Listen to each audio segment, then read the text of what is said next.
Question number 11. New English School.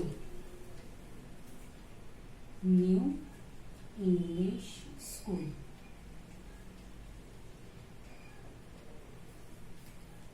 Year ending 31st March 2020. Year ending is given 31st March 2020. 31st March 2020. Prepare income expenditure account and balance sheet. देखिए यहाँ पे वैसे ही समय हमें 1 अप्रैल के balances दिए है। 1 अप्रैल का बैलेंस शीट दिया हुआ है, liabilities and assets are given. तो सबसे पहले पोस्टिंग किसका होगा? 1 अप्रैल का। तो balance sheet as on 1 April 2019। Liability side में capital fund as on 1 April है, मतलब ओपनिंग बैलेंसेस आर गिवन। तो कैपिटल फंड का ओपनिंग बैलेंस दिया हुआ है, पोस्टिंग करते हैं capital fund. Amount of capital fund is 6,43,000। 6,43,000। Asset cash in hand and cash at bank. Opening है और ओपनिंग बैलेंस हमें कैश का नहीं लेना है, कहीं पे भी उसका पोस्टिंग नहीं होगा। नेक्स्ट है building. Building given as on 1 April. तो ये बैलेंस है ओपनिंग बैलेंस, लेकिन बिल्डिंग के ऊपर कोई भी एडजस्टमेंट नहीं है, इसलिए ये ओपनिंग बैलेंस जाएगा आउटर कॉलम में।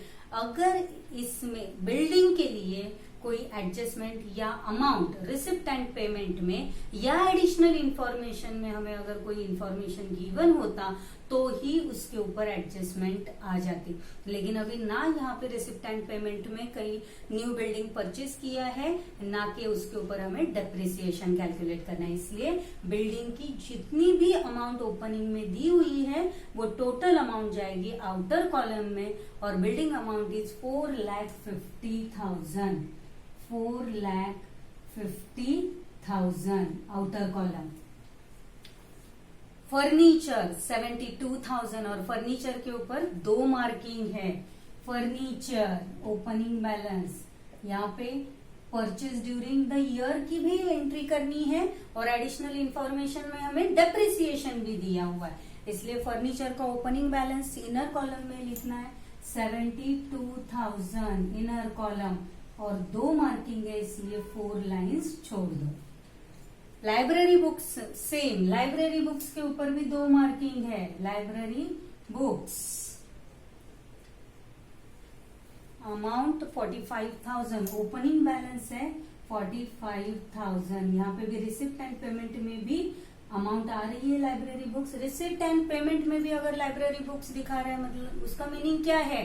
New purchase during the year, जिस अमाउंट को हमें ओपनिंग बैलेंस में ऐड करना है, और इसके अलावा एडिशनल इंफॉर्मेशन में लाइब्रेरी बुक्स पे डेप्रिसिएशन भी चार्ज किया है, इसलिए यहाँ पे हम 2 एडजस्टमेंट सॉल्व करेंगे। Computer laboratory.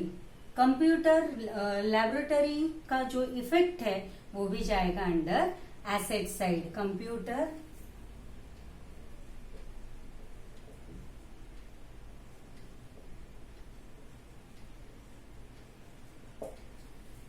अमाउंट 60,000, लेकिन देखिए कंप्यूटर लैबोरेटरी के ऊपर भी यहाँ पे किसी भी प्रकार का एडजस्टमेंट नहीं है, इसलिए ये भी इफेक्ट जाएगा आउटर कॉलम। अमाउंट है 60,000। 60,000। इसके बाद अभी रिसिप्ट एंड पेमेंट को सॉल्व करते हैं। रिसिप्ट साइड में पहले रिसिप्ट साइड सॉल्व करते हैं। Balance brought down, cash in hand और कैश एट बैंक नहीं लेना है। ट्यूशन फीस, ट्यूशन फीस के ऊपर मार्किंग है income by tuition fees. Amount of tuition fees 90,000, marking है 90,000।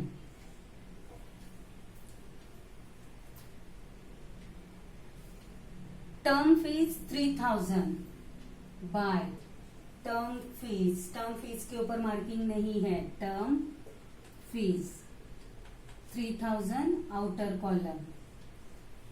नेक्स्ट है admission fees 12,000 by admission fees. Amount of admission fees is 12,000. नेक्स्ट है डोनेशन, और डोनेशन में देखिए यहाँ पे ब्रैकेट दिया हुआ है और कहा है कैपिटल, तो इसका मतलब है जितनी भी डोनेशन की अमाउंट है ये अमाउंट को आपको कैपिटलाइज करना है। तो डायरेक्टली यहाँ पे हम कैपिटलाइज कर देते हैं और कैपिटल फंड में ऐड करते हैं। डोनेशन ऐड डोनेशन, कैपिटलाइज्ड हो गई है टोटल अमाउंट डोनेशन की, और डोनेशन की अमाउंट है 61,000।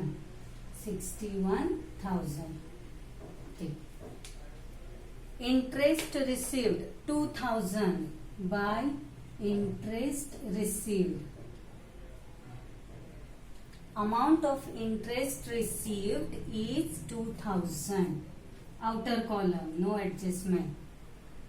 गवर्नमेंट ग्रांट, रेवेन्यू बोला है, अगर रेवेन्यू का मीनिंग क्या होता है, whole amount goes to the income side. So government grant 1,20,000 bye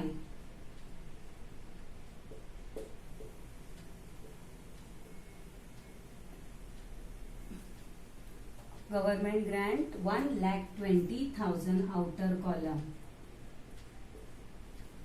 next है sundry receipt 11,000 by sundry receipt, amount 11,000। Payment side salary 90,000 marking है to salary, inner column 90,000। Library books 14,000, देखिए लाइब्रेरी बुक्स आ रहे हैं, लेकिन library books का opening balance हमने transfer किया है तो वापस उसे आपको अलग से लिखना नहीं है। तो जो ओपनिंग की अमाउंट है उसी में हमें लाइब्रेरी बुक्स की अमाउंट ऐड करनी है। ऐड परचेस, लाइब्रेरी बुक कितने परचेस किए, कितने अमाउंट के, 14,000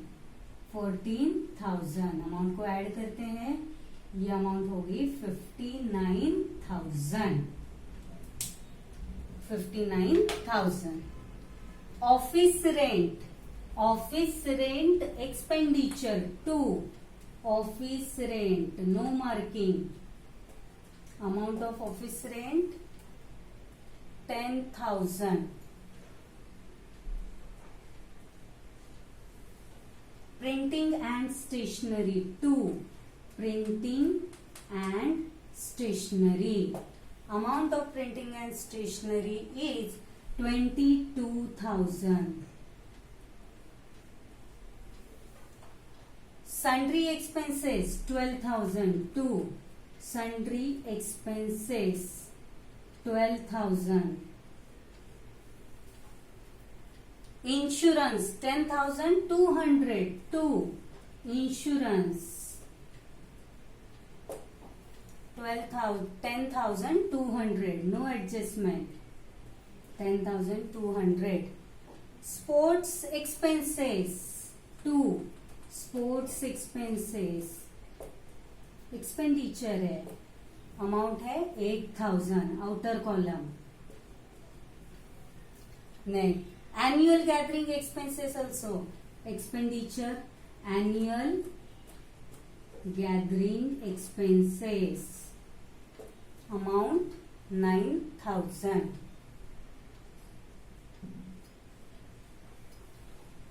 नेक्स्ट फर्नीचर 50,000, देखिए फर्नीचर आ रहा है लेकिन फर्नीचर का ओपनिंग बैलेंस पहले ही लिखा है, तो जो रिसिप्ट एंड पेमेंट में अमाउंट गिवन है फर्नीचर की which means additional purchase, add करते हैं अमाउंट को, add purchase during the year. कितना परचेज किया गया है, एनुअल 50,000 ऐड करते हैं 77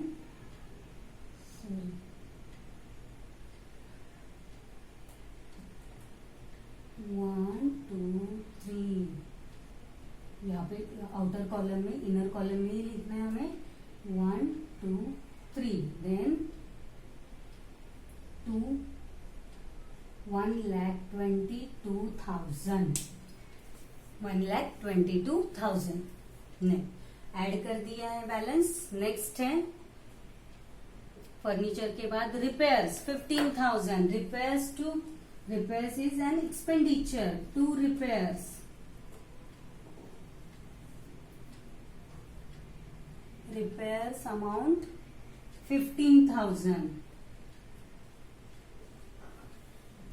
कैश और bank balance, asset, cash in hand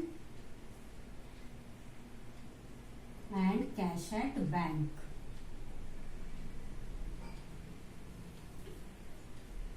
4,870,000 4,870,000 amounted to rupees 74,800. Okay, ना एडिशनल इंफॉर्मेशन में जो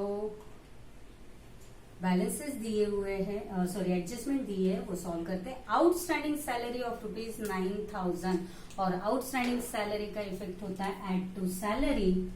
add outstanding, amount of outstanding is 9,000, तो टोटल अमाउंट आउटर कॉलम में 99,000। देन सेकेंड इफेक्ट जाएगा आउटस्टैंडिंग सैलरी का liability side. Outstanding salary 9,000 outer column. Outstanding tuition fees is a income, तो tuition fees में outstanding add हो जाएगा। Add outstanding, amount of outstanding 15,000, 1,05,000 outer column add करके। और second effect जाएगा tuition fees का।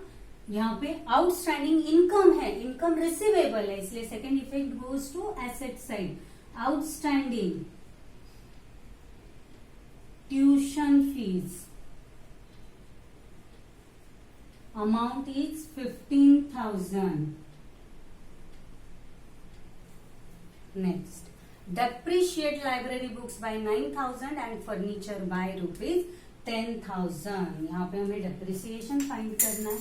depreciation on furniture and library books, तो कौन से अमाउंट के ऊपर depreciation चार्ज करेंगे? तो जो अमाउंट न्यू परचेस करके मिली है उस अमाउंट के ऊपर ही ऐड करने के बाद जो अमाउंट मिली है उसी के ऊपर आपको यहाँ पे परसेंटेज नहीं है, डायरेक्टली माइनस ही करना है। अगर परसेंटेज दिया रहता तो जो फाइनल अमाउंट है दोनों अमाउंट को ऐड करके जो अमाउंट मिली है उस अमाउंट के ऊपर डेप्रिसिएशन चार्ज किया जाएगा। सो फर्स्ट फर्नीचर के ऊपर डेप्रिसिएशन है 10,000 less depreciation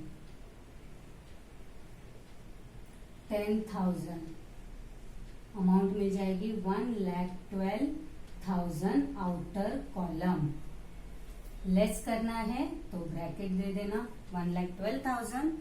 then library books की अमाउंट है 9,000, depreciation is less depreciation 9,000, outer column amount जाएगी 50,000।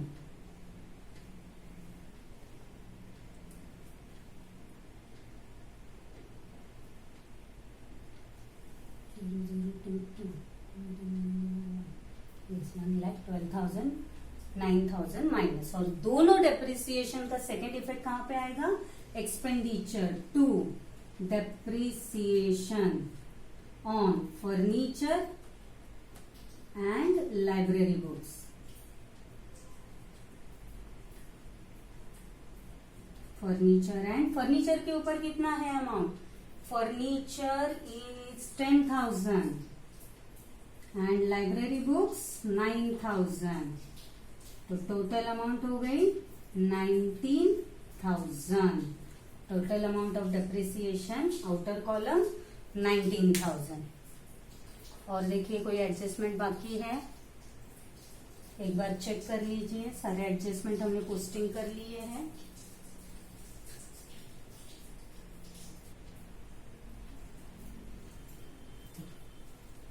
पोस्टिंग हमने कर लिया है पूरा। टोटल करते हैं। देखिए टोटल इनकम या एक्सपेंडिचर कौन सी अमाउंट ज्यादा है, तो income amount is more. Income का अगर आप टोटल करोगे तो अमाउंट मिलेगी 2,53,000। 2,53,000 Here income is more than expenditure। और एक्सपेंडिचर के टोटल को अगर माइनस करेंगे तो सरप्लस अमाउंट मिल रही है 48,800। This is our balancing figure. लेकिन देखिए टेक्स्ट बुक में सरप्लस गिवन है 48,000, वहां पे चेंज कर दीजिए और 48,800 लिखिए, क्योंकि वहां पे बैलेंस शीट की अमाउंट राइट दी हुई है, सरप्लस में 800 मिसिंग है, तो वहां पे सरप्लस में अमाउंट 48,800 है, वहां पे चेंज कर लीजिए। तो लिखेंगे to surplus excess of income over expenditure, expense of income over expenditure. और इस अमाउंट को ऐड करेंगे कैपिटल फंड में। Add surplus, surplus amount is 48,800। तीनों का टोटल आउटर कॉलम में 800,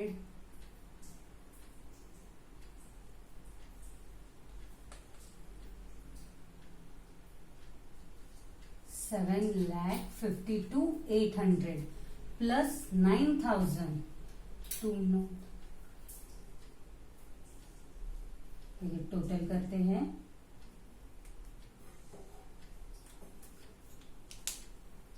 टोटल हमें मिल जाएगी 7,61,800। 800 2 plus 9 11 plus 1 1 5 plus 1 6 7 7,61,800। और एसेट साइड की अमाउंट को अगर आप ऐड करेंगे तो विच विल गिव 7,61,800। दोनों बैलेंस यहाँ पे टैली हो गए, balance sheet tally. Write down